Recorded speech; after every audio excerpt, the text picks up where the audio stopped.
জয়গুরু। এবার সৎসঙ্গের প্রার্থনা এবং সদ্গ্রন্থ পাঠ হলো। আমরা এবার সঙ্গীতাঞ্জলিতে চলে যাব। আমি শুরুতেই সকলের কাছে একটা প্রার্থনা রাখবো। শুভজিৎদা যাদের যাদেরকে প্রার্থনা জানিয়েছেন এই সৎসঙ্গে যোগদানের জন্য, আপনারা দয়া করে সবাই অনলাইন থাকবেন, যাতে আপনাদের নাম ঘোষণা করার সাথে সাথেই আপনারা অংশগ্রহণ করতে পারেন, তাতে আমাদের সময়টা সাশ্রয় হবে। আমি প্রথমেই আমন্ত্রণ জানাবো সঙ্গীত পরিবেশন করবার জন্য শ্রীমতী শ্রীলা ঘোষাল। ইনি পশ্চিমবঙ্গে মেদিনীপুরে থাকেন। আমি শ্রীলা মাকে অনুরোধ করবো সঙ্গীতাঞ্জলি শুরু করবার জন্য। জয় গুরু। জয় গুরু।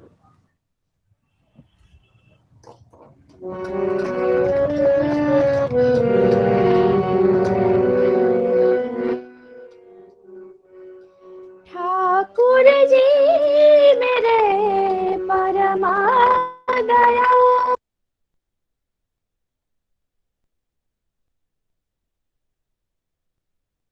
বৌদি মিউট হয়ে গেছে, বৌদি মিউট হয়ে গেছে।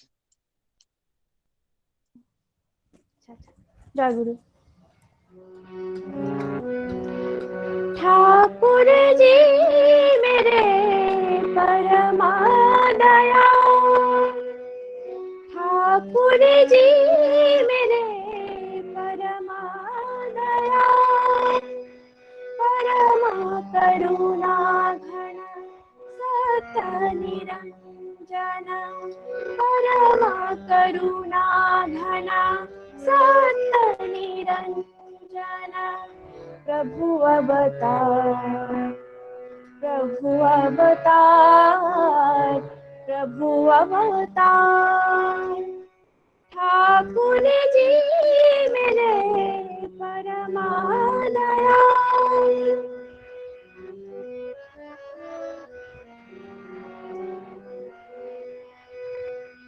सकल दुख भार वेदन हारी, परमानंद प्रिय भव भयहारी, सकल दुख भार वेदन हारी, परमानंद प्रिय भव भयहारी, विश्वनाथ स्वामी शरण विराज, विश्वनाथ स्वामी शरण विराज, चेतना वर्धना प्रभु जीवन आधार, प्रभु अवतार, प्रभु अवतार, ठाकुर जी मेरे परमा दया।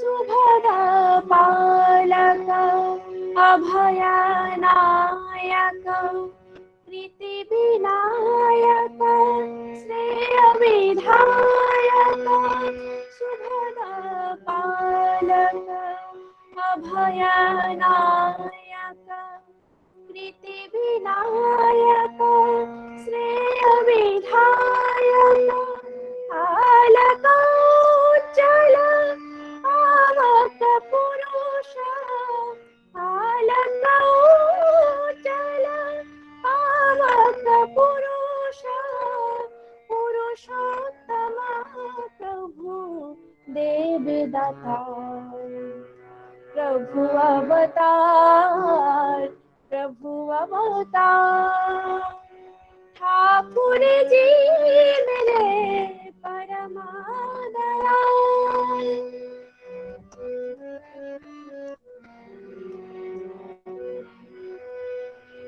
वैशिष्ट पाली अपुरयमान, जीवन प्राण केंद्र परमाधार, वैशिष्ट पाली अपुरयमान, जीवन प्राण केंद्र परमाधाम भुवन विभूषित करुणापार भुवन विभूषित करुणापार सनातन इष्ट नाम अमृतधार प्रभु अवतार प्रभु अवतार ठाकुर जी मेरे परमा दयाल परमा करुणा घन सत निरंजन परमा करुणा घन सत निरंजन प्रभु अवतार प्रभु अवतार प्रभु अवतार ठाकुर जी मेरे परमा दयाल जय तू नमः देव विशाल जय तू नमः नाथ कृपाल जय तू नमः परम दयाल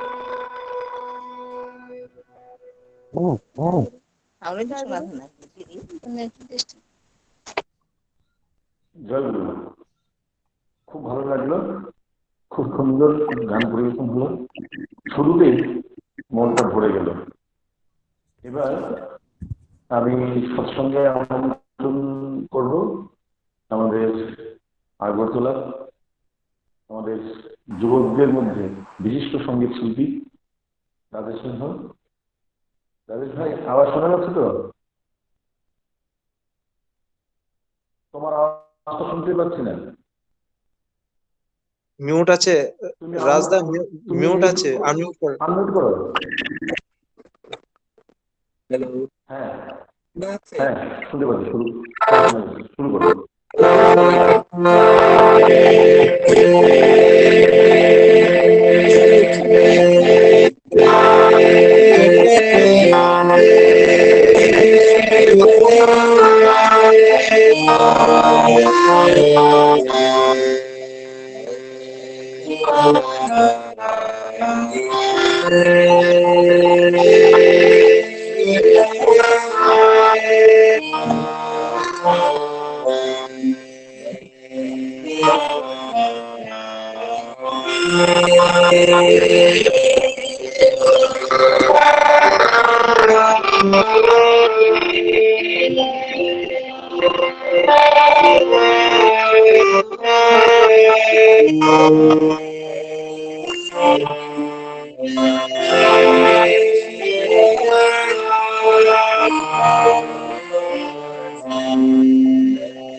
ভিডিওটা অফ করে দাও।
জয়গুরু,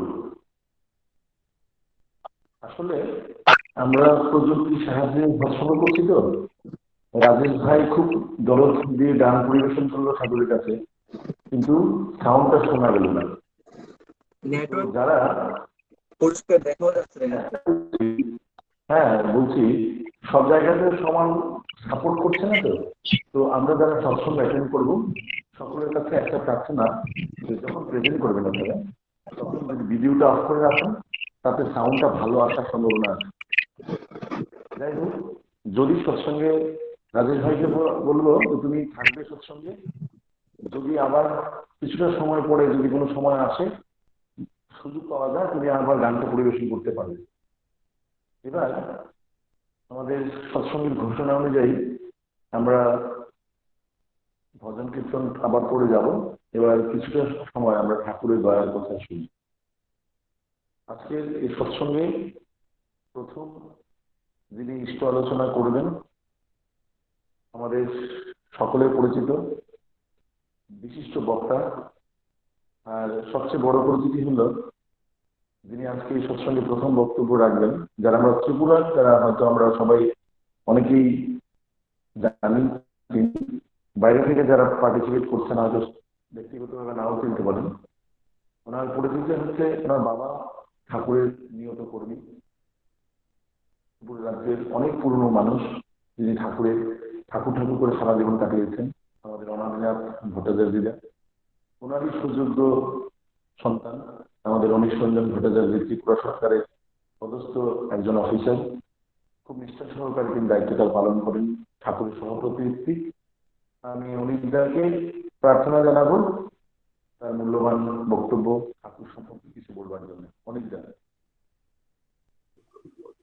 জয়গুরু মণিময়দা, শোনা যাচ্ছে? জয়গুরু। হ্যাঁ, যে শোনা যাচ্ছে। শোনা যাচ্ছে। জয়গুরু। জয়গুরু। ঠিক আছে। জয়গুরু।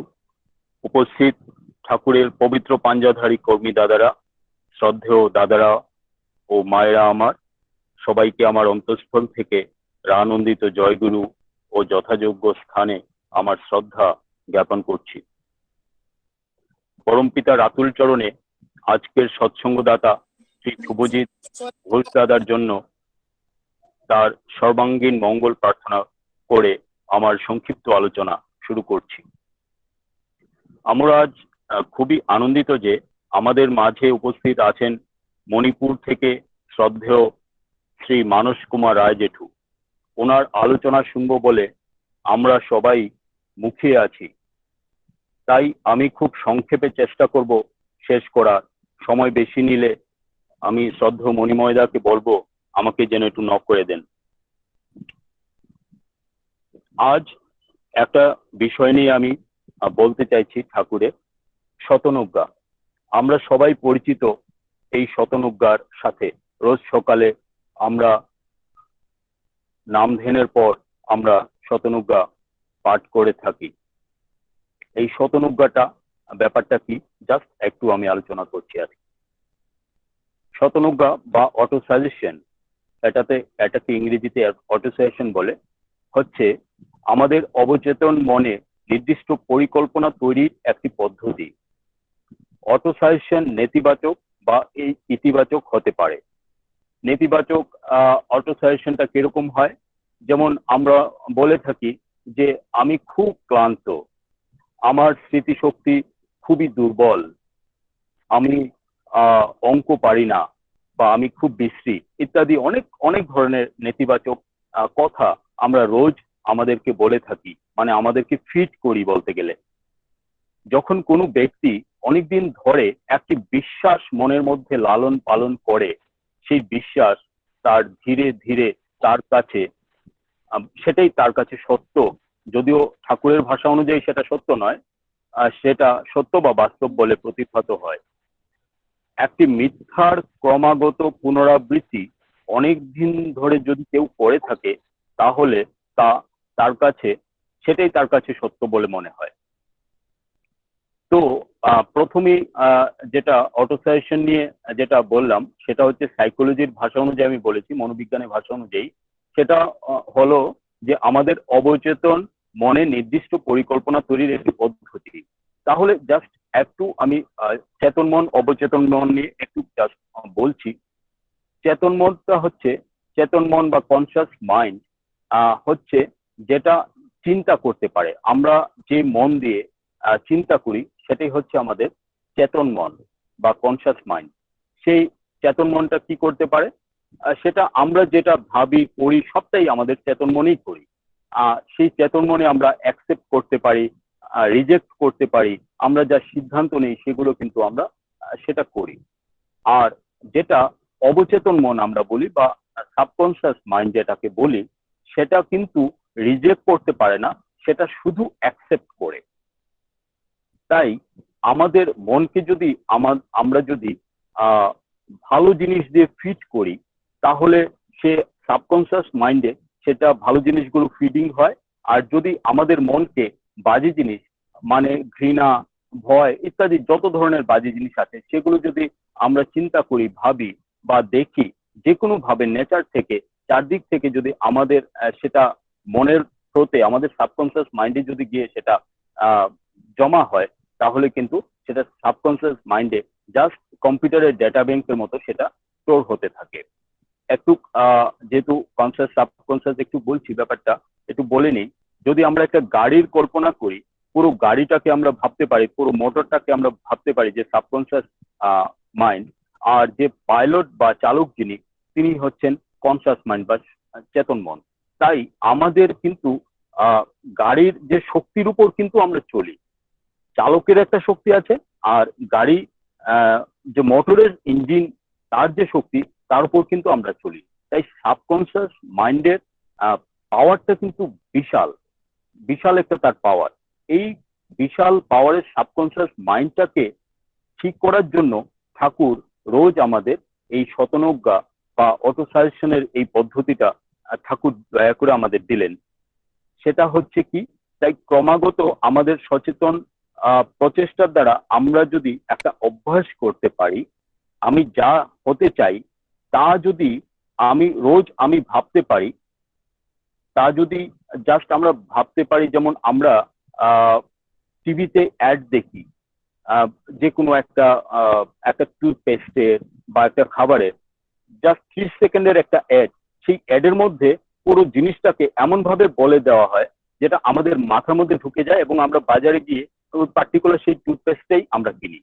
তদ্রুপ আমরাও কিন্তু আমাদের ভেতরে ভেতরে আমাদের সম্বন্ধে একটা কিন্তু আমরা আমাদের নিজেকে সাজেশন, মানে নিজেকে আমরা কিন্তু একটা সাজেশন দিচ্ছি যে আমি খারাপ বা আমি ভালো, যাই দিই নেগেটিভ বা পজিটিভ, সেটা কিন্তু আমরাই আমাদের মনকে আমরা দিয়ে থাকি আমাদের পরিবেশ থেকে।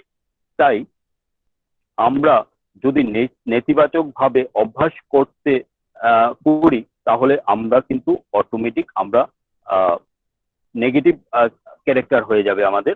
আর যদি আমরা পজিটিভলি আমরা রোজ আমরা ভাবতে পারি, পজিটিভলি আমরা যদি আমরা আমাদের যে সাবকনসিয়াস মাইন্ডটা, তার মধ্যে গিয়ে পজিটিভিটি জমা হবে, আমরা কিন্তু পজিটিভিটি, সেই ফোর্সটা, আমাদের যে ড্রাইভিং ফোর্স, যে চেতন মন বা কনসিয়াস মাইন্ড, সেটা কিন্তু আমাদের পজিটিভলি আমাদের ড্রাইভ করে নিয়ে যেতে পারবে।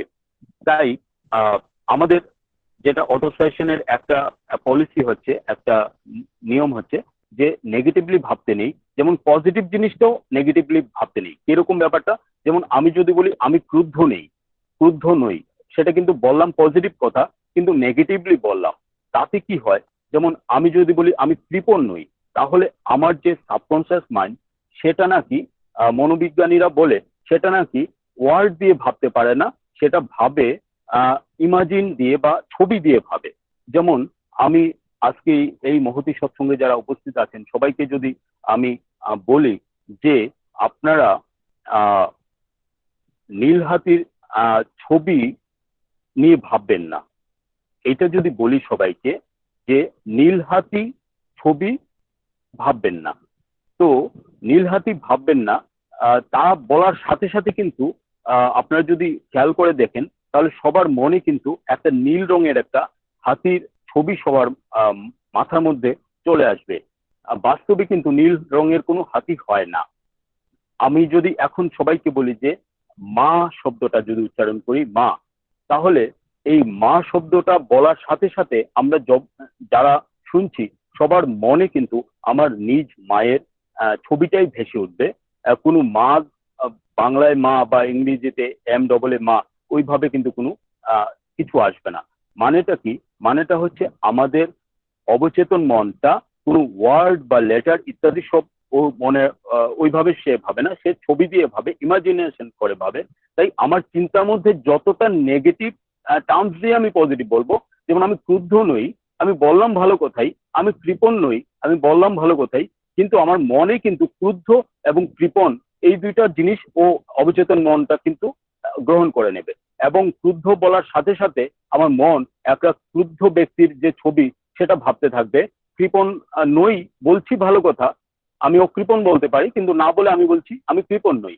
সেটা যখন আমি বলছি, নিজেকে বলছি, তাহলে আমার সাবকনসিয়াস মাইন্ডে কিন্তু কৃপণ যে শব্দটা, সেটা দিয়ে একটা কৃপণ ব্যক্তির ছবি সে আঁকবে, এবং আলটিমেটলি কিন্তু আমি কৃপণ শব্দটাই দ্বারা আমি মোটিভেটেড হব। তাই অটো সাজেশনটাও পজিটিভ টার্মস হতে হয়, মানে পজিটিভলি হতে হয়। যেমন আমরা আমাদের অটো সাজেশনে আমরা যদি বলি আমি ক্রোধী নই, না বলে আমরা কিন্তু ঠাকুর দয়া করে আমাদের বলেছেন আমি অক্রোধী। তাই প্রত্যেকটা জিনিস আমি আর এখানে এটা ডিটেলস বলছি না, আমাদের পুরো অটো সাজেশন বা শতনুগ্রহ ঠাকুর রোজ আমাদের যেটা পড়ার কথা বলেন, আমরা পড়ার কথা বলেন, এবং সেটা ঠাকুর বলেছেন যেন সেটা আমরা শুধু মুখে না বলে আমরা আমাদের চরিত্রগত করি। তা যদি করতে পারি তাহলে আমরা আস্তে আস্তে আমরা ওই ধরনের আমরা একটা পজিটিভ মানুষ হয়ে যাব। আমি ইংরেজিতে একটা প্রবাদ আছে যে practice make a man perfect, এটা আমরা বলি, অনেক জায়গাতে আমরা বলি, কিন্তু এই কথাটা কিন্তু ঠিক নয়। ব্যাপারটা হচ্ছে কথাটা সত্যি কথা যেটা হবে সেটা হবে only perfect practice makes a man perfect. কিছু লোক ত্রুটি বিচ্যুতিগুলোকে ক্রমাগত অনুশীলন করে করে করে করে একটা ত্রুটিপূর্ণ মানুষে পরিণত হচ্ছে। প্র্যাকটিস করছে কিন্তু ত্রুটিযুক্ত প্র্যাকটিস, তাতে ত্রুটিপূর্ণ মানুষ হচ্ছে। আমরা এই পৃথিবীতে যাদের সফল দেখি, আমরা বলে থাকি যে মানুষটা খুব লাকি, মানুষটা খুব ভালো, ও যা ধরে তাই সোনা হয়ে যায়, এরকম বলি। আবার উল্টাটাও বলি আনলাকি মানুষদের ক্ষেত্রে, যে এই মানুষটা যদি সোনা ধরে সেটাও ছালি হয়ে যায়। বেসিক্যালি কিন্তু তা না। আমরা যদি তাদের ক্যারেক্টারটা আমরা অ্যানালাইজ করি, বিশ্লেষণ করি, আমরা দেখতে পাবো যে ওই যে সফল মানুষটা, সে কোনো একটা নির্দিষ্ট সুনির্দিষ্ট জিনিস, ভালো জিনিস, সে প্রতিদিন প্রতিনিয়ত একটা পজিটিভ জিনিস, ভালো জিনিস রিপিটেডলি করার মাধ্যমে সে সফল। আর একটা অসফল মানুষ, সে রিপিটেডলি একটা ভুল করার মাধ্যমে সে অসফল। তো এইভাবে শতনুজ্ঞা আমরা যেটা রোজ আমরা রোজ সকালে উঠে আমরা বলি, ঠাকুরের সামনে হাত জোর করে আমরা বলি, তার চরণে আমরা নিবেদন করে বলি, এবং আমরা আমাদের সৎসঙ্গীরা সেটা আমরা চরিত্রগত করার কিন্তু আমরা চেষ্টা করি, এবং তার ফল কিন্তু আমরা দেখতে পাই। যে সৎসঙ্গীদের আমরা দেখি আর যাই হোক, একটা কমন ক্যারেক্টারিস্টিক আমরা দেখি যে সৎসঙ্গীরা কিন্তু প্রচন্ড ভাবে পজিটিভ। একটা যদি কমন আমি ক্যারেক্টারিস্টিক বলি, সৎসঙ্গীদের প্রচন্ড ভাবে পজিটিভ। যাই আসুক, বাধা বিপত্তি যাই আসুক, তার মধ্যে কিন্তু সৎসঙ্গীরা কখনো না বলে না, না বলতে পারে না। আজকে এই দুর্যোগের মধ্যে আমরা এইভাবে সৎসঙ্গ করে, অনলাইনে সৎসঙ্গ করে কিন্তু তারই একটা প্রমাণ আমরা দিচ্ছি যে বাধা বিপত্তির মুখে সাহস দেখানোর যে ক্ষমতা, প্রলোভনের মুখে আত্মসংযম করার যে ক্ষমতা, আঘাত পেয়েও খুশি থাকার যে চেষ্টা, হতাশার মুখে চরিত্রের শক্তি দেখানো, বাধার মধ্যে দিয়েও সুযোগ খুঁজে নেওয়া, মানুষের এই গুণগুলো কিন্তু কাকতালীয় নয়, এগুলো শারীরিক ও মানসিক প্রশিক্ষণের ফল। আমি বেশি বলবো না, আরেকটু বলে আমি যা শেষ করছি। ঠাকুরের মা, একটা মাতা মনমোহিনী দেবী একটা কথা সবসময় বলতেন যে জপ তপ যেমন তেমন, মরণে হুঁশিয়ার। জপ তপ যেমন তেমন, মরণে হুঁশিয়ার। মানে হচ্ছে যে আমরা জপ তপ যাই করি, আমাদের মরণটাই, আমাদের মৃত্যুটাই, আমাদের পরবর্তী জীবনটা একটা রূপরেখা তৈরি করে, বা মরণটা দেখে, মৃত্যুটা দেখে আমরা বলতে পারি যে তার পরবর্তী জীবন বা সারা জীবন তার কেমন ছিল। তো ঠাকুরকে এই বিষয়ে একবার এক ভক্ত প্রশ্ন করেছিলেন, আমি নির্দিষ্টভাবে বলতে পারছি না, অনেক আগে পড়েছিলাম, জাস্ট মনে আসছে, আমি বলছি কথাটা, যে ঠাকুর তাই যদি হয়, জপ তপ যেমন তেমন, মরণে হুঁশিয়ার তাই যদি হয়, তাহলে সারা জীবন এই যজন যাজন ইষ্টভীতি এইগুলো না করে একদম জাস্ট বুড়ো বয়সে মরণের আগে করলেই তো হয়ে যায়। তো সারা জীবন এইগুলো করার কি দরকার? তখন পরম প্রেমময় শ্রী শ্রী ঠাকুর দয়া করে বলেছিলেন যে এই যে মিলিটারিরা, ওরা রোজ প্রতিনিয়ত left right left right left right ওরা করতে থাকে, ওরা সব সময় ওরা প্র্যাকটিস করে, তাহলে ওইগুলো না করে ওরা যেদিন যুদ্ধ হবে, যুদ্ধ ঘোষণা করবে, সেদিনই তো করলে পারে। তো ওই কথা বলার পর যে ভক্ত প্রশ্ন করেছিলেন, উনি বুঝে গেছেন ঠাকুর কি বলতে চাইছেন।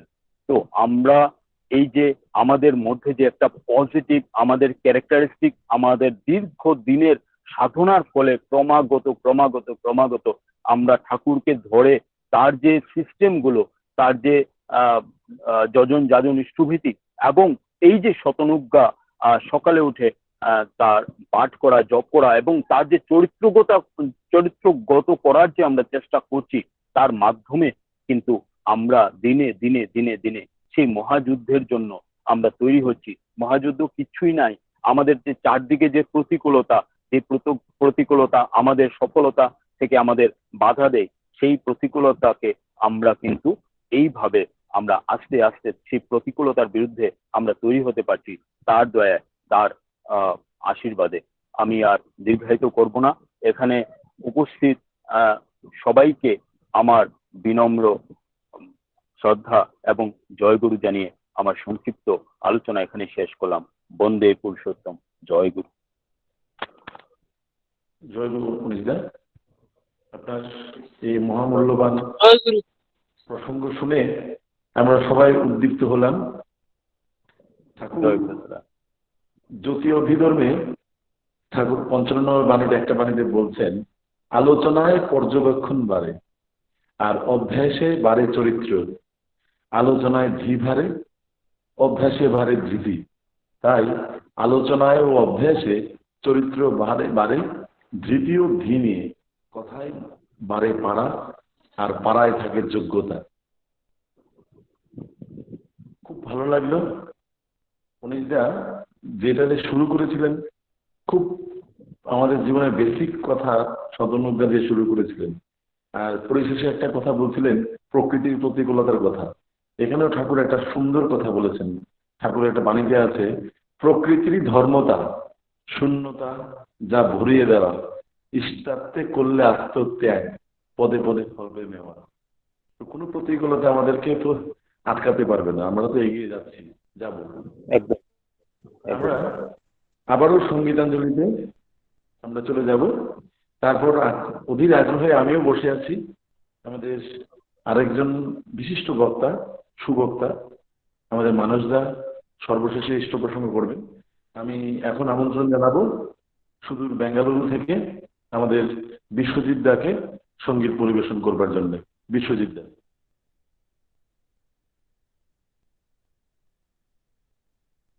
বিশ্বজিৎ আছেন লাইনে? হ্যাঁ আছি। হ্যাঁ, শুরু করুন। জয় গুরু। জয় গুরু দাদা, শুরু করুন।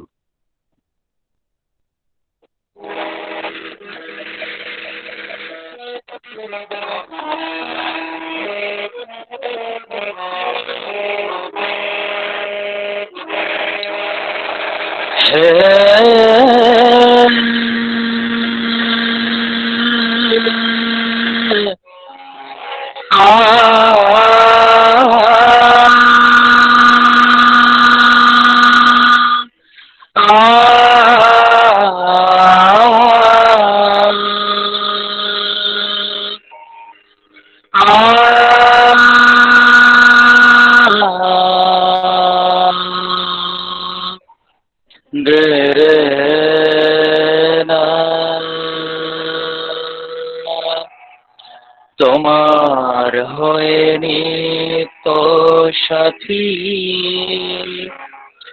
যেন প্রভু তোমার থাকি,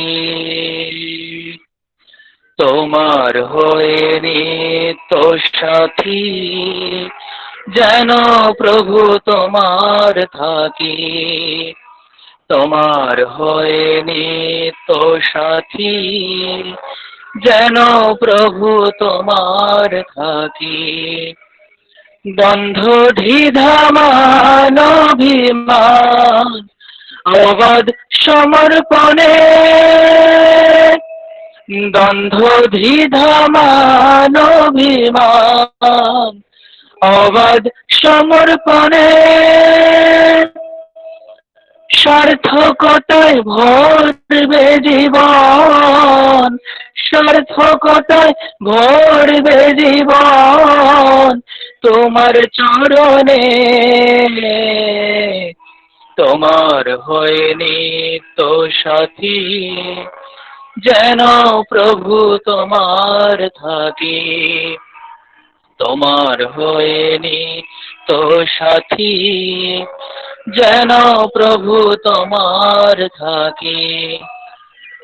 মায়ার ফাঁদের কঠিন ধাঁধা যেন না হয় পথের বাধা, মায়ার ফাঁদের কঠিন ধাঁধা যেন না হয় পথের বাধা, মন যেন যায় অবাধ হয়ে, মন যেন যায় অবাধ হয়ে সদাই তোমার পানে, তোমার হয়ে নিত্য সাথী যেন প্রভু তোমার থাকি।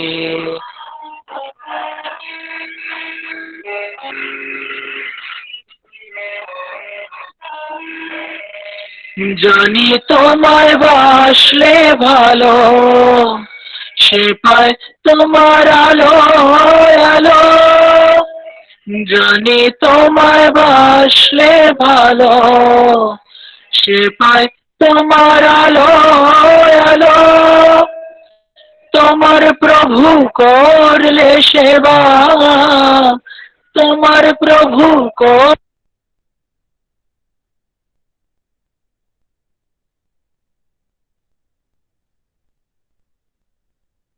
বিশ্বজিৎ দা মিউট হয়ে গেছে।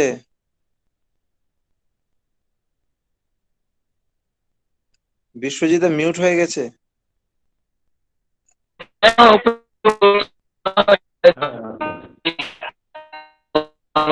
নিত্য সাথী যেন প্রভু তোমার থাকি, জানি তোমায় বাসলে ভালো, সে পায় তোমার আলো আলো, তোমার প্রভু করলে সেবা, তোমার প্রভু করলে সেবা মুক্তি মিলে এই জীবনে, তোমার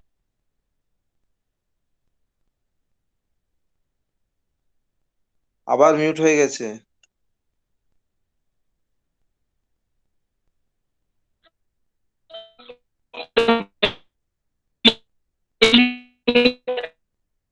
সব প্রেম কৃষ্ণপতি, সব গতির তুমি গতি, তোমার হওয়ার তোমার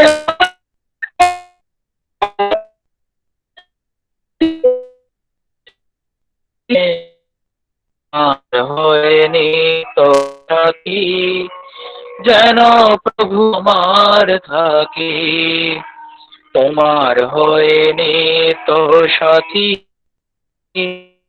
তোমার কি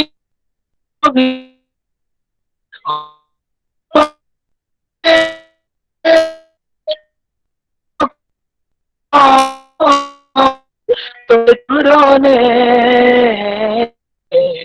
তোমার হয়নি তো সাথী, তোমার থাকি,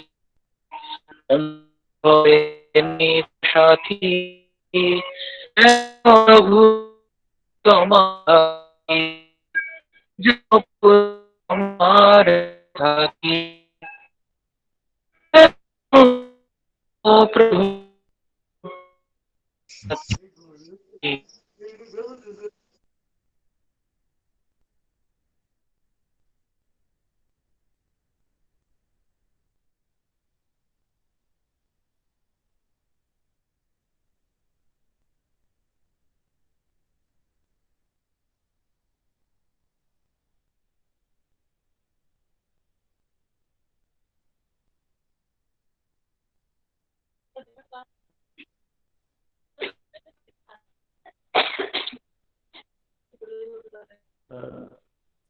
বিশ্বজিৎ গান করছেন নাকি?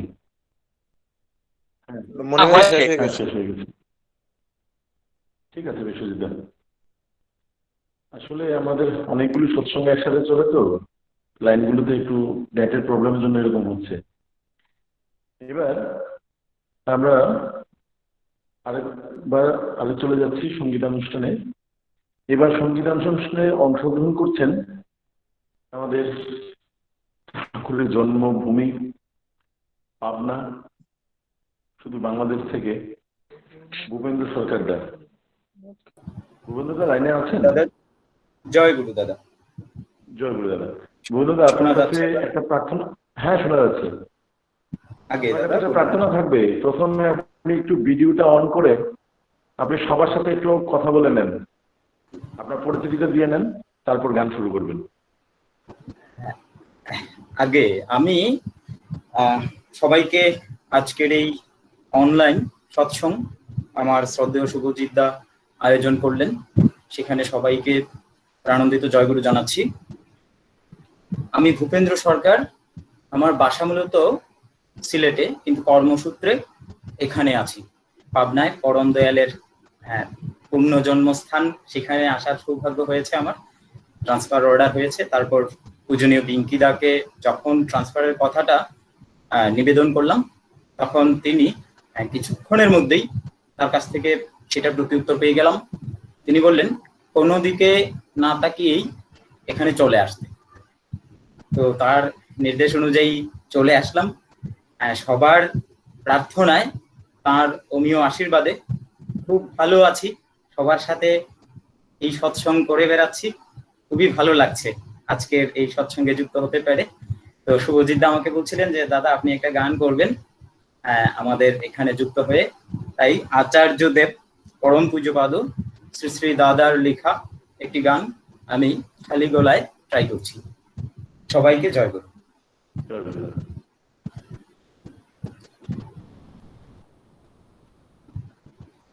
তোমার আখির নীল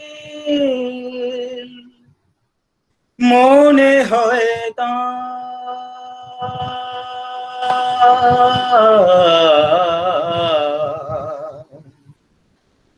গহনেতে ডুব দিলে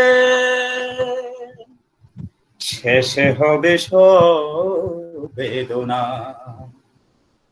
ওই অপরূপ নয়নে তোমার ব্যথা হরা নয়নে তোমার, তোমার আখির নীল মনে হয় তা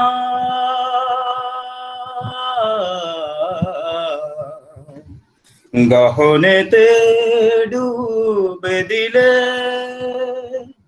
শেষে হবে সব বেদনা।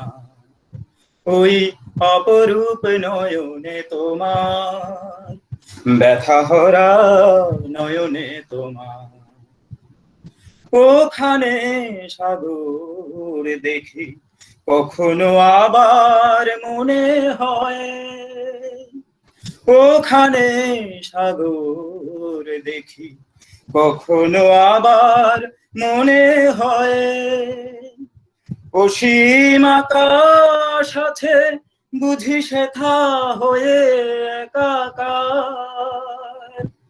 অসীম আকাশ আছে বুঝি সেথা হয়ে একাকার, ওই আলো ঝরা নয়নে তোমার, ব্যথা হরা নয়নে তোমার, ওই অপরূপ নয়নে তোমার, ব্যথা হরা নয়নে তোমার।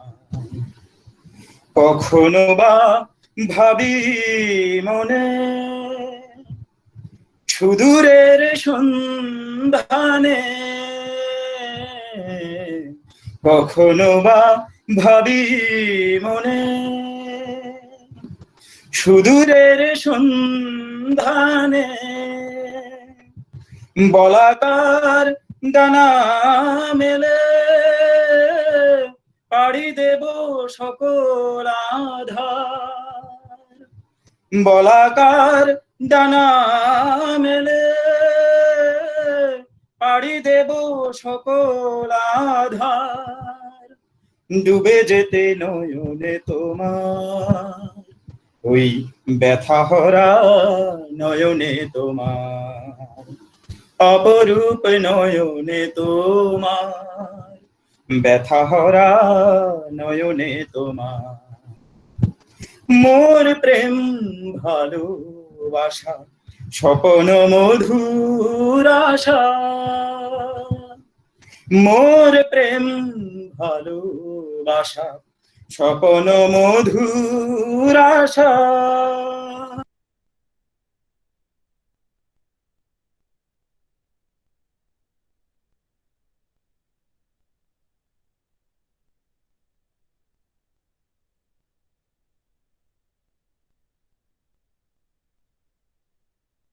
ভূপেন্দ্রদা মিউট হয়ে গেছে, আনমিউট করতে হবে।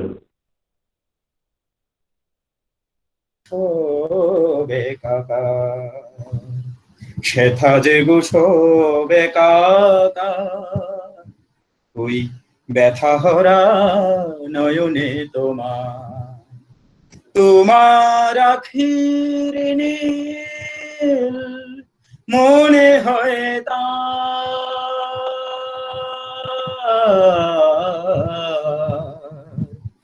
গহনেতে ডুবে দিলে শেষে হবে সব বেদনা। ওই অপরূপ নয়নে তোমার, ব্যথা হরা নয়নে তোমার, ওই অপরূপ নয়নে তোমার, ব্যথা হরা নয়নে তোমার। জয় গুরু সবাইকে। জয় গুরু। ভূপেন্দ্রদা এমন একখানি গান পরিবেশন করলেন, মনটা ভরে গেল। এই গানটা শুনে আমার একটা কথা মনে হলো। আচার্যদেব শ্রী শ্রী দাদা জীবনের একটা কথা তিনি বলছিলেন এক জায়গায়, যে আপনাদের মন খারাপ হয়, আমার মন খারাপ হয় না, আমারও মন খারাপ হয়। আমার মন খারাপ হলে আমি কি করি জানেন? সোজা ঠাকুর বাংলায় ঠাকুর পার্লারে যাই, আর আমি যখনই যাই ঠাকুরের গায়ের গন্ধ পাই, তামাকের গন্ধ পাই, আর ঠাকুর আমাকে স্মরণ করিয়ে দেন, তুই ঘাবড়াস কেন, আমি তো তোর সাথে আছি। আচার্যদেব শ্রী শ্রী দাদা অনবদ্য রচনা এই গানখানি। শ্রী শ্রী দাদা ঠাকুরের চোখের মধ্যে যা দর্শন করেছিলেন, তিনি তাই এই গানখানি রচনা করলেন। ঠাকুরের চোখে তিনি যা দেখলেন, তা পৃথিবীর ইতিহাসে এই রচনা চির জাগ্রত থাকবে। এই গান গোবেন্দার মাধ্যমে শুনলাম। প্রার্থনা করি গোবেন্দার সার্বিক মঙ্গল। এবার আমরা সৎসঙ্গের প্রায় শেষাংশে এসে পৌঁছেছি। আমরা অধীর আগ্রহে আছি আমাদের যিনি একনিষ্ঠ আলোচনা শোনাবেন, আমাদের শ্রী মানস কুমার রায়, ঠাকুরের সভাপতি ঋত্বিক। তিনি মণিপুরে থাকেন, কিন্তু আমি ব্যক্তিগতভাবে যতবার আমি বছরে ঠাকুর বাড়ি যাই, এবং খুব কম সময় হয় যে আচার্য সান্নিধ্যে আমি মানসদাকে দেখি না। নিয়মিত তিনি আচার্য সান্নিধ্যে থাকেন, আচার্য সঙ্গ করেন। আমি মানসদাকে প্রার্থনা জানাবো আজকে এই শুভ সৎসঙ্গে, শুভজিৎদার যে প্রার্থনা সৎসঙ্গ হচ্ছে, আপনি দয়ার কথা পরিবেশন করবেন, আচার্য দেবের দয়ার কথা বলবেন। জয় গুরু মানসদা। জয় গুরু। জয় গুরু। শোনা যাচ্ছে? হ্যাঁ জি, শোনা যাচ্ছে। যারা এই সৎসঙ্গে উপস্থিত আছেন সবাইকে আমার, হ্যাঁ বলেন। হ্যালো, শোনা যাচ্ছে। আচ্ছা, আমি কি আমার ভিডিওটা বন্ধ করব, অডিও রাখবো শুধু? অসুবিধা হলে আমি বলবো আপনাকে। আচ্ছা, আজকের এই সৎসঙ্গে, অনলাইন সৎসঙ্গে যারা জয়েন করেছেন বা যারা শুনছেন, সকলকে আমার রানন্দিত জয়গুরু। সবাই ভালো থাকবেন। আগরতলায় আমি 2000 সালে প্রথম যাই। পরম পূজ্যপাদ আচার্যদেব শ্রী শ্রী দাদা আমাকে একটা ঘটনা চক্রে, সেটা আর লম্বা করব না, 1000 দীক্ষা দেওয়ার কথা বলেন। আর সেই সময় বাবাইদা এসে বসেন দাদার কাছে, বললেন, আমি ভাবছি যে 1000 দীক্ষা, তখন 2000 সালে, আজকে 20 বছর আগের কথা, 1000 দীক্ষা মানে কঠিন ব্যাপার, ভাবিও নি কোনোদিন। দাদা আশীর্বাদ করলেন 1000 দীক্ষা দিতে। ওই সময় বাবাইদা এসে বসলেন। বাবাইদা বসে শুনলেন, শুনে বলছেন যে আগরতলা চলে যান। বাস হয়ে গেল। আদেশ করলেন প্রভু, আর জায়গা দেখিয়ে দিলেন দাদা, আমি তো নিশ্চিন্ত। কারণ 1000 দীক্ষা আমার চেষ্টায় বা আমার যোগ্যতায় সম্ভব মোটেই ছিল না। যেহেতু দাদার আশীর্বাদ আর বাবাইদার নির্দেশ, তখন মানে 1000 হাতির বল হয়ে গেল। গেলাম, 2-1 দিন তো কোনো কিছু হলো টলো না, তারপর 10 দিনের মধ্যেই 1000 দীক্ষা হয়ে গেল। সে একটা অপূর্ব আমার স্মৃতি, খুব আনন্দে ভরপুর ছিলাম তখন। আর বড় কথা হলো আমার কাছে, আমি হয়তো বাবাইদা আমাকে সেটাই দেখতে পাঠিয়েছেন, আগরতলার বা সমগ্র ত্রিপুরাবাসী তাদের যে ইষ্ট উন্মাদনা, তারা ঠাকুরকে যেভাবে ভালোবাসেন পড়েন, আমার কাছে অনবদ্য একটা নিদর্শন স্বরূপ।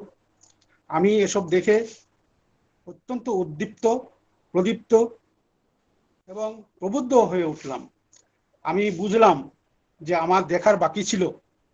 আগরতলাবাসী এতই ইষ্টপ্রাণতায় ভরপুর, টকবক করছে সবাই, তাতে আমারও অনেক গুণ ভাব রাজ্যে বা আমার অন্তরে ইষ্টকে আরো শক্ত করে ধরে রাখার এবং সেই পথে চলার আমি উদ্দীপনা পাই। এটা না বলে পারছি না। যাই হোক, আজকের এই প্যান্ডেমিকের সময়ে আমরা পরস্পর মেলামেশা করতে পারছি না, এক জায়গা থেকে আরেক জায়গায় যেতেও পারছি না।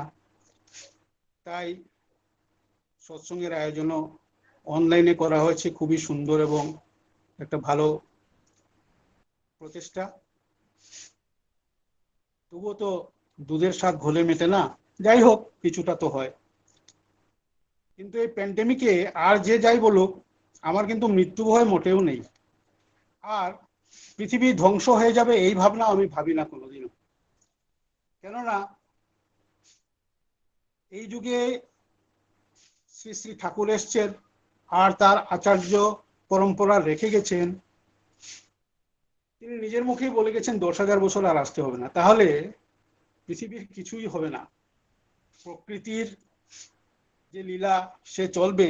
আমার মনে আসছে একবার আচার্যদেব শ্রী শ্রী দাদা ভুবনেশ্বরের সৎসঙ্গ উৎসবের সময় খুব প্রচন্ড ঝড় বৃষ্টি তুফানের ইয়ে চলছিল, কিন্তু দাদা সেই বৃষ্টির মধ্যেই বেরিয়ে বলছেন যে প্রকৃতি যা তার যা করার করুক, আমরা আমাদের কাজ করে যাব। অর্থাৎ প্রকৃতি চলুক তার আবেগে, আমরা চলবো আমাদের ইষ্ট উন্মাদনায়, আমাদেরকে কেউ আটকাতে পারবে না। কিন্তু সবচেয়ে বড় কথা হলো, এই প্যান্ডেমিকে আমাদের সবচাইতে বড় ব্যথা বেদনা অন্তরে সৃষ্ট হয়েছে। কেন? অন্য কোনো কারণ নয়, যে রোগে আক্রান্ত হব মরে যাব ওইসব নয়। সবচাইতে বড় কথা, দেওঘর যেতে পারছি না দাদা।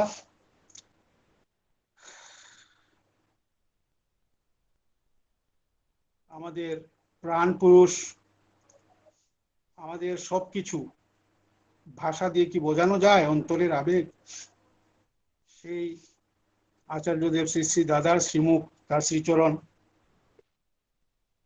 হ্যালো, শোনা যাচ্ছে? হ্যালো হ্যালো, শোনা যাচ্ছে, শোনা যাচ্ছে। হ্যাঁ, তার সেই সঙ্গ সান্নিধ্য, তার সেই ভুবন ভুলানো হাসি, এসব কিছুই দর্শন করতে পারছি না বহুদিন ধরে। এপ্রিল মাসে যাওয়া হতো, জুলাই মাসে যাওয়া হতো, এই সেপ্টেম্বর 2রা এতেও যাওয়া হতো, ডিসেম্বরেও আবার যাওয়ার কথা, কিন্তু এই কোনোটাতেই যাওয়া হবে না, হয়নি। আর আগামীতেও কখন হবে না হবে জানি না। তাই অন্তরের যে ব্যথা, দৃষ্টির যে, নয়নের যে তৃষ্ণা, এ তো অন্য কিছুতে ভরপুর হওয়ার ব্যাপার না, নয়ন তৃপ্ত হবে না। অন্তরে এই ব্যথা নিয়েই আমাদেরকে থাকতে হবে। সবচাইতে কষ্ট দিচ্ছে এই ব্যথাটাই। কখন তার দর্শন পাবো, কখন যাব এই ভাব। দাদার কথা বলছি কি কারণ তিনিই তো এখন লীলা করছেন, ঠাকুর তার মধ্য দিয়ে। ঠাকুরকে জানতে হলে, জানতে তো কেউই পারে না, কিন্তু একটু হলেও অনুধাবন করতে হলে দাদার সান্নিধ্য ছাড়া কোনো উপায় নেই। আর দাদার কাছে গেলেই কথা বলারও দরকার নেই, তার দর্শন করা মাত্রই প্রত্যেকের মনে ইষ্টের জন্য যে আবেগ এবং ভাব এবং ইষ্টকর্মে ঝাঁপিয়ে পড়ার উদ্দীপনা জাগে, এটা তো আপনারা সকলেই জানেন। তাই তার সান্নিধ্য, তার দর্শন আমাদের কাছে এত লোভনীয়, এত প্রয়োজনীয়, শ্বাস প্রশ্বাসের মতোই প্রয়োজনীয়। এর জন্যই সেই ব্যথা নিয়ে আমরা আছি। দাদার কথা বলছি, তিনি বহু কথাই বলেছেন, তার মধ্যে আমি এক দুটো কথা বলছি। এই যে আমরা প্রার্থনা করি সকাল বিকাল সকলেই, ভোরে উঠে প্রার্থনা করি, সন্ধ্যার বেলা করি, সৎসঙ্গে করি। এই প্রার্থনার ব্যাপারে দাদা একদিন শিলংয়ে, আমি তখন ছিলাম সকাল বা বিকাল ঠিক মনে নাই, প্রার্থনার পরেই দাদার কাছে যাই, তো গিয়ে বসেছি, আমাদেরকে তাকিয়ে বলছেন যে সারা জীবন প্রার্থনা করলেও কিচ্ছু হবে না, কারণ উচ্চারণ, সুর, এগুলো যদি পারফেক্ট না হয় তাহলে ভাষাটাই তো আমার কাছে বোধগম্য হবে না। উচ্চারণটাই ভুল হলো, তাহলে আমি তার ভাবগত, তার অর্থ অনুধাবন করব কি করে? আর তাই যদি না পারলাম, তাহলে প্রার্থনাতে যা বলবো সেটা আমার অন্তরে গেঁথে উঠবে না। আর এইভাবে না জানার মতো তোতার মতো বুলি আওড়ালে সারা জীবন ধরে করলেও কোনো লাভ হবে না। আমি কাউকে নির্দিষ্ট করে বলছি না, কিন্তু একটু খেয়াল করে দেখলেই বুঝবেন, সবাই বুঝবেন যে আমাদের তথাকথিত প্রার্থনা যারাই করে উচ্চারণে প্রচন্ড ভুল। দেওঘরে গিয়ে শোনার থেকে নিজের করাটা বড় হয়ে ওঠে। বসেই সবাই ঢাউ ঢাউ করে প্রার্থনা শুরু করে দেয়, শোনে না একবারও। কারণ কানে যদি পারফেকশনের জিনিসটা না শুনি তাহলে আমার মনের মধ্যে গেঁথে উঠবে না, আর আমি সেটা রিপ্রোডিউস করতে পারবো না। আমি যা শিখেছি বা আমার ভুলভাল যা আছে তাই আমি করতে থাকবো। তাই আমার মনে হয় এই প্রার্থনার ব্যাপারে একটু সিরিয়াস হওয়া দরকার প্রত্যেকেরই। কারণ এর মধ্যে অনেক কথা আছে, অনেক সাধন ভজনের কথা আছে। এটা অর্থ না বুঝলে এই প্রার্থনা করে কোনো লাভ নেই। প্রার্থনাতে কইলি কত, করলি না কো কাজে, কল্পনাতে ফুটলো ওটা, ফলটি পেলি বাজে। ঠাকুরেরও সাবধান বাণী আছে, ঠাকুরের অনেক জায়গায় বলা আছে যে প্রার্থনাতে যেগুলো বলি সেগুলো যদি আমি অনুধাবন করতে না পারি এবং সেই অনুযায়ী, প্রার্থনার অর্থ এক জায়গায় ঠাকুর বলেছেন অনুশাসন, তার অনুশাসন মেনে চলার কথা। অর্থাৎ আমি যা চাইছি সেটা চাওয়া, যেটা আমার সেটা পাওয়ার জন্য যে কর্মটা প্রয়োজন, সেই কর্ম যদি আমি না করি, সেইভাবে প্রার্থনা করার যে চাওয়াটা সেটা পাওয়ার জন্য যেটা প্রয়োজনীয় সেটা না করি, তাহলে প্রার্থনা শুধু কথাই থেকে যাবে, বাস্তবে রূপায়িত হবে না।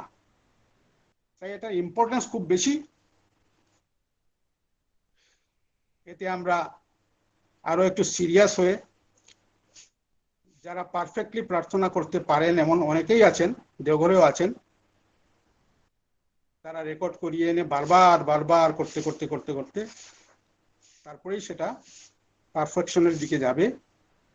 না হলে আমাদের যেটা আগে থেকে শিখে রেখেছি সেটাই বারবার চলে আসে। অনেকে সেখানে চেষ্টা করেছি, কিন্তু ওই যে আগে যেটা শিখে রেখেছে সেটাই চলে আসে।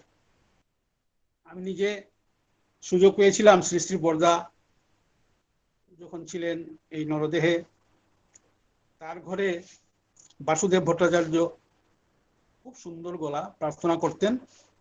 আর ছোট্ট একটা রেকর্ড প্লেয়ার সঞ্জীব দাকে বলে ওই শ্রী শ্রী বরদার চৌকির নিচে রেখে দিয়েছিলাম। তারপর সেখানে রেকর্ড হয়েছিল, সেই রেকর্ডটা এনে, ক্যাসেটটা এনে আমি প্রার্থনা বারবার বারবার বারবার করতে করতে করতে করতে কিছুটা হয়তো উচ্চারণ ঠিক হয়েছে, কিন্তু সুর তো, আমি তো গায়ক নই, সুর আমার সেরকম নাও হতে পারে, কিন্তু উচ্চারণে যথাসম্ভব আমি চেষ্টা করেছি যাতে ঠিকঠাক হয়। এইভাবে যদি ইন্টারেস্টেড যারা প্রার্থনা ধরেন, বিশেষ করে তারা ইন্টারেস্টেড হয়ে যদি দেওঘর থেকে সেইভাবে আনেন, আগে তো প্রবাদদা ছিলেন, এখন তো প্রবাদদাও নেই, বা যারাই প্রার্থনা করেন বহু লোক আছে, তাদের কাছ থেকে নিয়ে এই প্রার্থনাটা পারফেকশনের দিকে যাওয়ার চেষ্টা করবেন। এটা আমার সকলের কাছে প্রার্থনা। তা না হলে প্রার্থনায় বসে অত্যন্ত যন্ত্রণা বোধ হয়, যখনই ভুল ভুল ভুল উচ্চারণগুলো হয়, খুব অসুবিধা হয়। যাই হোক, এটা একটা ব্যাপার গেল। আমার প্রথম যে আলোচনা করেছিলেন তিনি একটা খুব ইম্পর্টেন্ট ব্যাপার বলেছেন, আমি আর সেটা রিপিট করব না, যে শতনুজ্ঞার ব্যাপার। এই শতনুজ্ঞা যে কত ইম্পর্টেন্ট, এটা আসল কথা কি, আমরা যদি আপামর সৎসঙ্গী জনসাধারণের মধ্যে দেখি,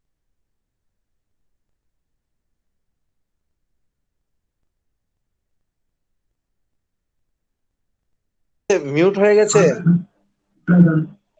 মিউট হয়ে গেছে।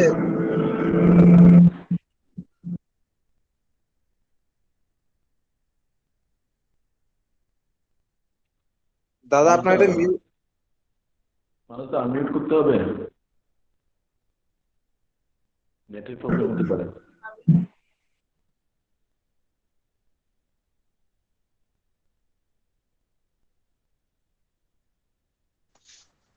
হ্যাঁ, শোনা যাচ্ছে? হ্যাঁ, শোনা যাচ্ছে। আমার শোনা যাচ্ছে? হ্যাঁ, আগে আগে আগে শোনা যাচ্ছে? হ্যালো? আগে আগে শোনা যাচ্ছে। হ্যাঁ, ঠিক আছে। হ্যাঁ, শোনা যাচ্ছে শোনা যাচ্ছে। যাই হোক, এই শতনুগাটা যে কতজনে পাঠ করে, অনেকেই হয়তো করে, কিন্তু বেশিরভাগ লোকই তো এই জীবন চলনার এবং পারিপার্শ্বিকের সংঘাতে রাত্রিতে ঘুমায় অনেক দেরিতে, তারপর ওঠে, সেই ভোরবেলা ওঠা সম্ভব হয় না, তারপর তড়িঘড়ি নামতে বাসতে ইষ্টবিধি করেই কাজে বা দৌড়ায়, নিজের কাজে বা বাথরুমে দৌড়ায় বা জীবনের কর্ম শুরু করে দেয়। কারণ আমরা সাধক হয়ে জন্মগ্রহণ করিনি, তো ঠাকুর দয়া করে আমাদেরকে অতি সর্বোচ্চ স্তরের সাধনার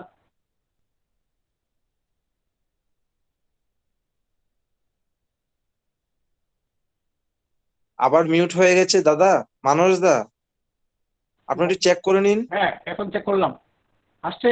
আগে হ্যাঁ, আমরা জন্মগতভাবে তো সাধক হয়ে জন্মগ্রহণ করিনি, কিন্তু সর্বোচ্চ স্তরের অষ্টাদশ স্তরের সুরত সাধনার এই অত্যন্ত কঠিন পথ, এবং ঠাকুর বলছেন সহজ, সে ঠাকুর বলতে পারেন, আমি কি বলতে পারি? কিন্তু এই সাধনার পথ আমাদেরকে দেখিয়ে দিয়েছেন। আর এটা করতে যে কত পারফেকশনের প্রয়োজন, আমাদের চরিত্রগত চারিত্রিক বলের কতটুকু প্রয়োজন, সেটা বলাই বাহুল্য। কিন্তু ঠাকুর চেয়েছেন আমরা সকলেই সাধক হয়ে উঠি, আমরা সকলেই সাংসারিক জীবনের মধ্যেও ঈশ্বরের সাধনায় লিপ্ত হই। তার জন্য যে স্টেপগুলো তিনি দিয়েছেন, সেই স্টেপের প্রাথমিকটাই হলো এই শত অনুজ্ঞা। নাম ধ্যানের পরেই শত অনুজ্ঞা। এই শত অনুজ্ঞার মধ্যে যে কথাগুলো আছে, সেগুলো যে চরিত্রায়িত করতে পারবে, সে তো মহাপুরুষ হয়ে যাবে। ঠাকুর চাইছেন তাই, প্রত্যেকেই এক একজন ঠাকুর হয়ে উঠুন, তার তার মতো করে। যেমন আধার তেমন সে হয়ে উঠবে, যার যেমন রোগ, যার যেমন জিদ, সে সেইভাবে হয়ে উঠবে। কিন্তু পথ তিনি দিয়েছেন, আর যত তিনি কঠিনভাবে এবং সিরিয়াসলি বলেছেন, আমরা তত অবহেলা করেছি, কারণ আমরা সেটার গুরুত্বটাই অনুধাবন করতে পারি না। এটা অত্যন্ত কঠিন এবং অত্যন্ত উচ্চ স্তরের সাধন ভোজনের ব্যাপার। একটু একটু করে তো অগ্রসর হতে হবে, সাধু বানাতে বানাতে বানা যায়। তাই আমাদের চেষ্টা যাতে ত্রুটি না হয়, যে যেমন আধার, সে চেষ্টা করলে এগিয়ে যাবেই। এটা ঠাকুর আমাদেরকে দয়া করে সেই সাহস দিয়েছেন যে আমরা এক পায়ে গুলে তিনি 10 পায়ে এগিয়ে আসবেন। কত সৌভাগ্য আমাদের, আমরা এই জীবনে পরম দয়ালকে পেয়ে, তার শ্রেষ্ঠ আচার্য পরম্পরায় একের পরে এক পরম পূজ্যপাদ শ্রী শ্রী দাদাকে এখন আমরা বর্তমান পাচ্ছি। দাদাও এখন আস্তে আস্তে দায়িত্ব বাবাজার কাছে দিচ্ছেন। তারা প্রতি মুহূর্তে, প্রতি চলনায়, তাদের প্রতিটি অঙ্গুলির ফেলনেও মানুষের জীবনে যাতে সুখ শান্তি আসে, মানুষ যাতে ভালো থাকে, ভালোভাবে চলতে পারে, চরিত্রবান হয়ে উঠে সে তার পারিপার্শ্বিকের, নিজের পরিবারের, পারিপার্শ্বিকের, দেশের এবং দশের হয়ে উঠবে। তবেই তো একটা জাতি গঠিত হবে, একটা রাষ্ট্র গঠিত হবে সুন্দরভাবে। তা না হলে এই এলোমেলো ভাবে যা চলছে এখন, তাতে আমরা ফলটা ঠিক আমরা পাচ্ছি না। কারণ আমাদের ত্রুটি। তিনি তো দিয়ে রেখেছেন, তিনি তো বলেই রেখেছেন। আর আচার্য পরম্পরা সৃষ্টি করে গেছেন। বাবাজার কাছে যাই, আমরা দাদার কাছে যাই, আমাদের সৌভাগ্য, তাদেরকে পেয়েছি, আমরা আমাদের নয়ন তৃপ্ত করি, কিন্তু চরিত্রটাকে সেইভাবে গঠন করার চেষ্টা কতটুকু করি, এটা হলো খুব বড় প্রশ্ন।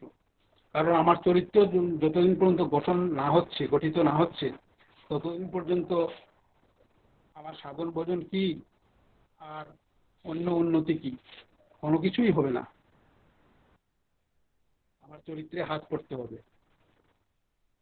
এই প্রসঙ্গেই শ্রী শ্রী বরদা, পরম পূজ্যপাদ ও শ্রী শ্রী বরদা 3টি বাণী সবসময় বলতেন। একটা হলো মাছ মাংস খাস নে আর পেঁয়াজ রসুন মাদক চা, সবাই জানেন। আরেকটা হলো মানুষ আপন, টাকা পর যত পারিস মানুষ ধর। আর আরেকটা বাণী হলো উষায় নিশায় মন্ত্র সাধন, চলায় ফেরায় জপ, যথাসময় ইষ্ট নির্দেশ মুক্ত করাইতো। এটা একটা বাণী, এমনি শুনলে এই বাণীগুলো খুব সহজ মনে হয়, কিন্তু এই যে উষায় নিশায় মন্ত্র সাধন, চলায় ফেরায় জপ, যথাসময় ইষ্ট নির্দেশ, মুক্ত করাইতো, এই বাণীটা যদি আমি আমার চরিত্রে রূপায়িত করতে যাই, তাহলে প্রথমেই উষায় নিশায় মন্ত্র সাধন। দেখেন, উষায় নিশায় মন্ত্র সাধন করতে হলে আমার কতটুকু কিভাবে পারফেকশনের দিকে যেতে হবে চিন্তা করেন। যদি নাম ধ্যানে বসে আমি যার সঙ্গে ঝগড়া করেছি তার কথা চিন্তা আসবে মাথায়, তাই আমার ঝগড়াঝাটি করা চলবে না, ক্রোধান্বিত হয়ে চলা যাবে না। ওই শতনুজ্ঞা আসছে, আমি অক্রোধী, আমার মান অভিমান করে চলা যাবে না, ওই আবার ওই শতনুজ্ঞা আসছে। এইসব যদি করি তাহলে আমি নাম ধ্যানে বসে আমার মন বিক্ষিপ্ত হবে। আমার খাদ্য সুষম হতে হবে, আমার খাদ্য এমন হওয়া হবে সাত্বিক, যাতে আমার যে শারীরিক অবস্থা আছে, আমার সিস্টেম আছে বডির, তাকে সে অযথা উত্তেজিত করতে না পারে। তাহলে আমার খাদ্যের মধ্যে সঙ্গতি আনতে হবে, অতিরিক্ত খাওয়া চলবে না। মাছ মাংসের কথা তো বাদই দেন,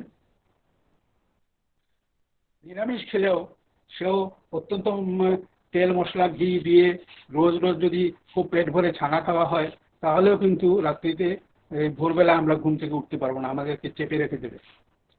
তাই আমাদের খাদ্যকে কন্ট্রোল, আহার শুদ্ধির প্রয়োজন।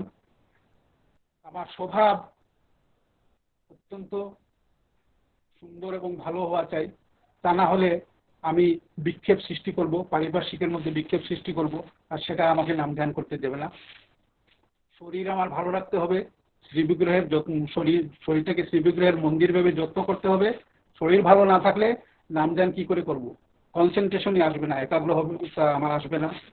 তাই একটা বাণী, একটা লাইন, ফার্স্ট লাইনটাই চরিত্রগত করতে হলে আমি নিজেকে কতভাবে গঠিত করে আমাকে তুলতে হবে, নিজেকে চিন্তা করেন। একটা মানুষ ধীরে ধীরে দেবতা হয়ে উঠবে। এইভাবে পরম দয়াল আমাদেরকে আচার্য পরম্পরায় শ্রী শ্রী বরদাস শ্রী শ্রী দাদাকে রেখে যাওয়াতে আমরা ঠাকুরের কথাগুলা বুঝতে পারছি। ঠাকুরের কথাগুলা তাদের মাধ্যমে, তাদের আমাদের প্রবৃত্তি পরামিষ্ট দৃষ্টি দিয়ে আমরা ঠাকুরের কথা ঠিক ঠিক অনুধাবন করতে পারবো না বা পারিও না। যদি আচার্য হ্যালো, শোনা যাচ্ছে তো? বাইরে না তুমি? হ্যালো হ্যালো, শোনা যাচ্ছে দাদা, শোনা যাচ্ছে। শোনা যাচ্ছে। দয়া করে আচার্যদেব অন্য কোনো কথা বলছে, আমি শেষ করে ফেলছি, আমার হয়ে গেছে কথা। এইভাবে আমাদের অত্যন্ত সৌভাগ্য, যা ইতিপূর্বে আর কোনো অবতার পুরুষই করে যাননি, রেখে যাননি। ঠাকুর তো অবতারই, তিনি দয়া করে মানুষকে উদ্ধার করার জন্য প্রতিটি মানুষকে ভাববাণীতে বলাও আছে যে আমি আমার আমিগুলোকে নিতে এসেছি। এটা লম্বা হয়ে যাবে, অনেক কথা আছে। যাই হোক, তিনি তার আমিগুলোকে নিয়ে যেতে এসছেন, কিন্তু আমরা যদি সেইভাবে তার কথা মতো চলার চেষ্টা না করি বলাটা নেগেটিভ হয়ে যাচ্ছে বলে আমি বলে আমরা চেষ্টা যাতে করি, কিন্তু আমরা ওই পথেরই পথিক তো, তাই যতটুকু চেষ্টা করবো সেইভাবে আমরা সকলে হয়ে উঠবো। আমি আর বেশি লম্বা করবো না, বেশি কথা বলতেও আমি আমার ইয়ে নয়। আর আজকে এই সৎসঙ্গ যে দিয়েছে শুভজিৎ, তার স্ত্রী পুত্রকে নিয়ে, তার পারিপার্শ্বিক সবাইকে নিয়ে, সে যাতে আরো আলোকের হয়ে সুন্দরভাবে জীবনযাপন করে। আবার যারা এই সৎসঙ্গে জয়েন করেছেন সকলকেই আরো সুন্দরভাবে যাতে সুরক্ষিত থাকবেন, আরো থাকবেন। আমি এখানেই শেষ করছি। জয় গুরু। জয় গুরু। আমরা এতক্ষণ মানুষদার কাছ থেকে আমাদের জীবন চালানোর প্রয়োজনীয় কথাগুলি শুনলাম। মানুষদা আমাদের এমন কতগুলি কথা বললেন যেগুলি আমরা দীক্ষার সময় একদম ওই আসনে বসে আমরা শুনেছিলাম। এই কড়াগুলো নিয়ে আমাদের মনে একটু নাড়া দিয়ে গেল এই মানুষদের কথাগুলো। আমরা এই ভাদ্র পরিক্রমায় সকলের কাছে প্রার্থনা জানাবো যে মানুষদা যে কথাগুলি বললেন ঠাকুরের কথা বলেছেন, মানুষদার ব্যক্তিগত কথা না। তিনি আচার্য সঙ্গ করেন, আচার্যদের যা বলেন তাই তিনি বললেন।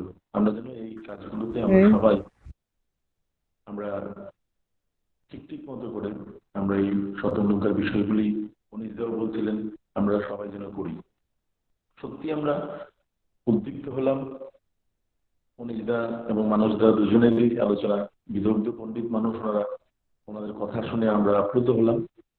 আমরা চেষ্টা করব, আমিও চেষ্টা করবো আমার নিজের জীবনে আরো আরো করে কি করে এগুলি করা যায়। আমরা সৎসঙ্গের প্রায় শেষাংশে এসে পৌঁছলাম, আর জয়রাধে কীর্তন আর ধ্বনির মধ্য দিয়ে সৎসঙ্গ শেষ হবে। আমি এবার প্রার্থনা জানাবো আমাদের বিশালগড় থেকে মন্দিরের পুরোহিত সুজিত চক্রবর্তীরা আপনি জয়রাধের গান পরিবেশন করবার জন্য। বাকিরা সবাই আনমিউট করে রাখুন। উত্তম দেবনাথ আপনি আনমিউট করে দিন, মিউট করুন ওটা। দাদা শোনা যাচ্ছে তো? হ্যাঁ শোনা যাচ্ছে। জয় রাধে রাধে কৃষ্ণ কৃষ্ণ গোবিন্দ গোবিন্দ বল রে। জয় রাধে রাধে কৃষ্ণ কৃষ্ণ গোবিন্দ গোবিন্দ বল রে।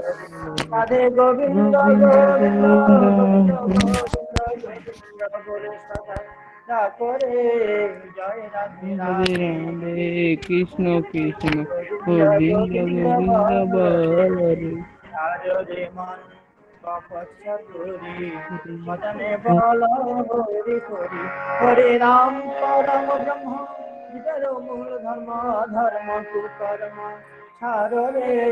জয় রাধে রাধে কৃষ্ণ কৃষ্ণ গোবিন্দ গোবিন্দ বল রে। ছাড় রে মন ভবের আশা অজপা নামে কর রে। রাধে গোবিন্দ নামটি বদনে লয়ে নয়ন নিরে সদা ভাসরে। জয় রাধে রাধে কৃষ্ণ কৃষ্ণ গোবিন্দ গোবিন্দ বল রে। রাধে গোবিন্দ গোবিন্দ গোবিন্দ গোবিন্দ গোবিন্দ বলে সদা করে। জয় রাধে রাধে কৃষ্ণ কৃষ্ণ গোবিন্দ গোবিন্দ বল রে। ছাড়ো রে মন কপট চতুরি মদনে বল হরি হরি। হরি বল হরি বল হরি বল হরি বল হরি বল হরি বল হরি বল হরি বল হরি বল হরি বল হরি বল হরি বল হরি বল হরি বল হরি বল হরি বল। হরি মূল ধর্ম ধর্ম কুকর্ম ছাড় রে। জয় রাধে রাধে কৃষ্ণ কৃষ্ণ গোবিন্দ গোবিন্দ বল রে। ছাড় রে মন ভবের আশা অজপা নামে কর রে।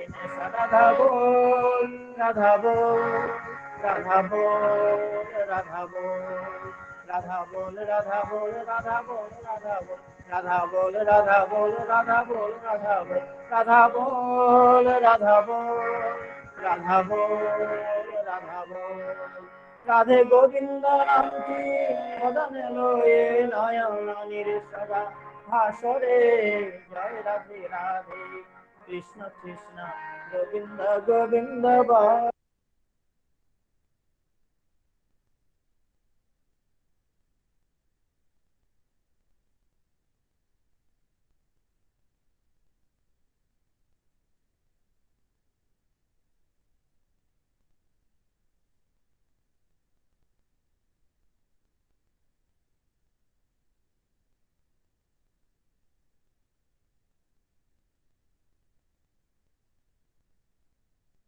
জয় গুরু। এবার পুরুষোত্তম ধ্বনি দেবে শ্রীমান সুরদীপ ঘোষ।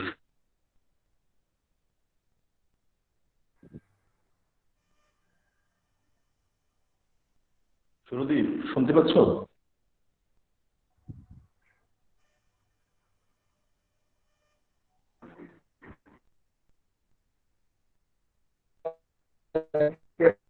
শুভজিৎ দা, শুভজিৎ দা জয়গুরু।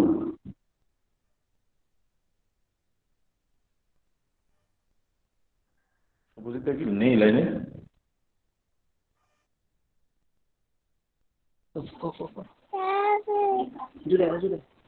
শুভজিৎ দা ঠিক আছে। সত্য মিউট করে রাখো।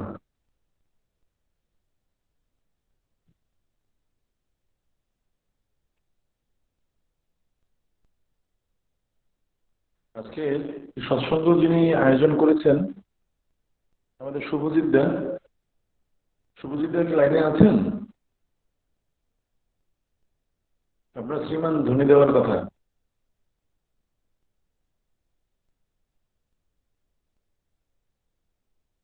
জয়গুরু।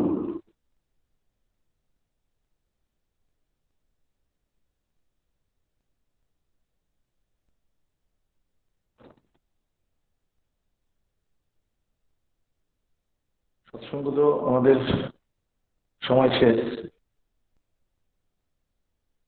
শুভজিৎ দা লাইনে নেই।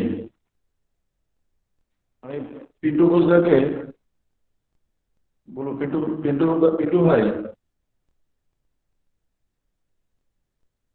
নেই লাইনে কেউ। জয় গুরু।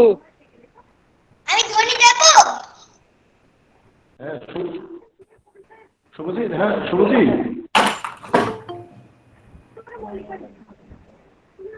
হ্যাঁ ধ্বনি দাও ধ্বনি দাও। আচ্ছা। বন্দে পুরুষোত্তমম। বন্দে পুরুষোত্তম। বন্দে পুরুষোত্তমম। বন্দে পুরুষোত্তম। বন্দে পুরুষোত্তমম। বন্দে পুরুষোত্তম। পরম দয়াল।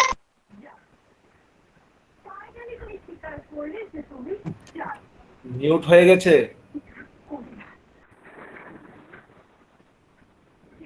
মিউট হয়ে আছে। পরম দয়াল পরম প্রেমময় শ্রী শ্রী ঠাকুর অনুকূল চন্দ্র জি কি জয়। জয়।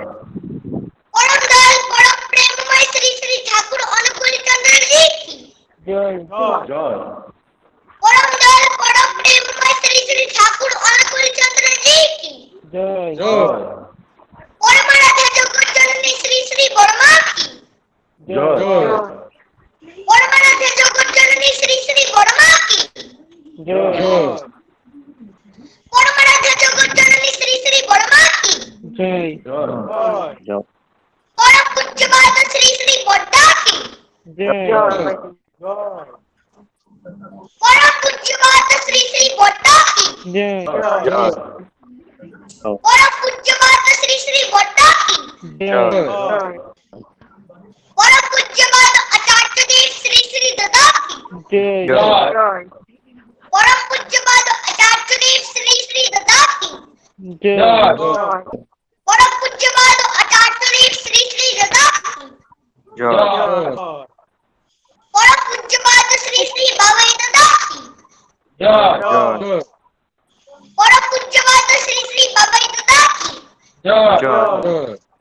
পরম পূজ্যপাদ শ্রী শ্রী বাবাই দাদা কি জয়। পরম পূজনীয় শ্রী শ্রী গোবিন্দ দাদা কি পরম পূজনীয় শ্রী শ্রী গোবিন্দ দাদা কি পরম পূজনীয় শ্রী শ্রী গোবিন্দ দাদা কি সৎ সঙ্গ কি সৎ সঙ্গ কি সৎ সঙ্গ কি বন্দে পুরুষোত্তমম। বন্দে পুরুষোত্তমম। বন্দে আর্য পিতৃম। বন্দে বন্দে আর্য। বন্দে মাতৃপর্দান। বন্দে মাতৃবর্গম। বন্দে ওম কৃষ্ণদেবতম। বন্দে অহং। বন্দে পুরুষোত্তমম। বন্দে বন্দে পুরুষোত্তমম। বন্দে পুরুষোত্তমম। বন্দে পুরুষোত্তমম। বন্দে পুরুষোত্তমম। পরম দয়াল পরম প্রেমময় শ্রী শ্রী ঠাকুর অনুকূল চন্দ্র জি কি জয়। জয় গুরু। জয় গুরু। জয় গুরু। জয় গুরু সবাইকে।